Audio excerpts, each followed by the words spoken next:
This is what I believe. A lot of y'all talk about conspiracy talk, right? And y'all say, I told y'all a while ago that the movies aren't made for us, right? It's a distraction. But a lot of the times I feel like the elites, they send messages to themselves.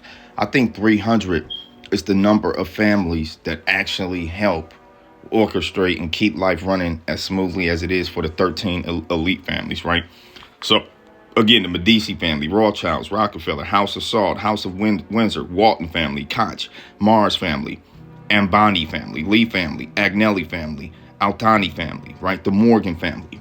I think that these 13 families, they outsource their power to other people because it's impossible for you 13 families to just run the world. You need people everywhere. You need people that look a couple of different shades, but they're still with the get down. You feel me? And you need them to be able to implement your will. Again, anybody who's directly attached to the puppet master is essentially nothing but an extension of the puppet itself. On some level, the puppet master is a puppet, and you know that because he's getting paid by somebody above him to control this puppet. You see what I'm saying? So the people, you could say that these 13 powerful families are running the show, but because a lot of these people came in the 15th century, banking, you know what I'm saying? Then you got the political culture, then you got the media. These people, these different families scattered, they all had different power, right? And it kind of makes sense theoretically that through migration, through integration, through people moving in wars, these people came together, erased certain histories. That if you think about what Persia was doing, what was he doing, right? So I feel like this 300 is actually the mutated Mongols, right? These people that wanted to control life by proxy of the Pope, media, entertainment, right? And banking, bro.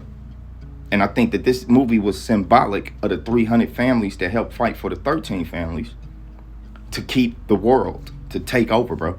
But really, I think, the black nobility, then you got white nobility.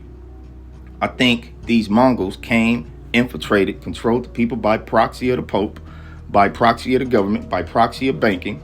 And then as you blackmail and control people, over time, you just get integrated into the system and the system completely becomes yours. That's what it looks like to me. So yeah, when we be talking about these movies are distractions, I know that they're entertainment, but entertainment is a form of escapism and it's mind numbing and it's a distraction ultimately.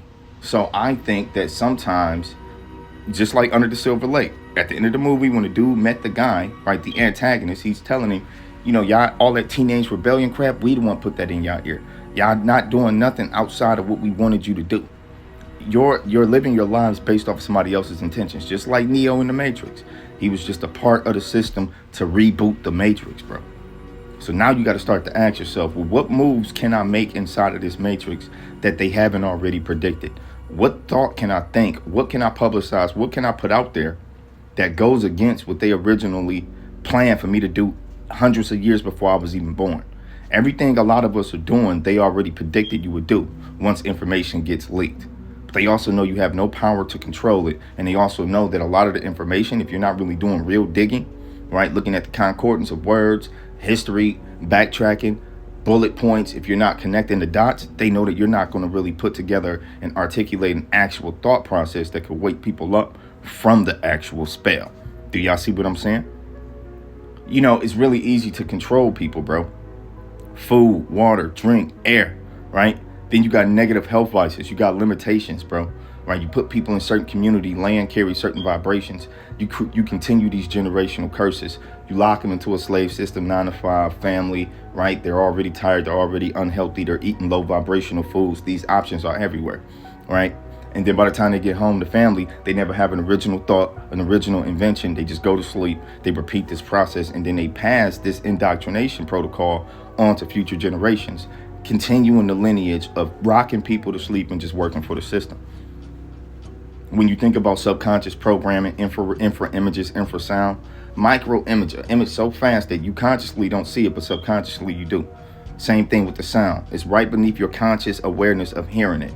These things, you don't think that they can program you towards a distraction, towards a demonic mentality, towards some type of mental illness, not literally, but illness in terms of validation-seeking behavior, cult-like behavior, algorithmic behavior, indoctrinated behavior. Yes, they can. I believe, because you are what you repeatedly do. Success then is not chance, but it becomes a habit. So they created a habit in people to be distracted and to outsource their attention versus looking within. Does that make sense? Like, comment, subscribe for more. I got some heat for y'all coming. Thank y'all for the support, and please share these videos. We're chasing 250 million. Why? Because I want an army of 250 million. That's what we're gonna need to fight Lucifer. I'm gone.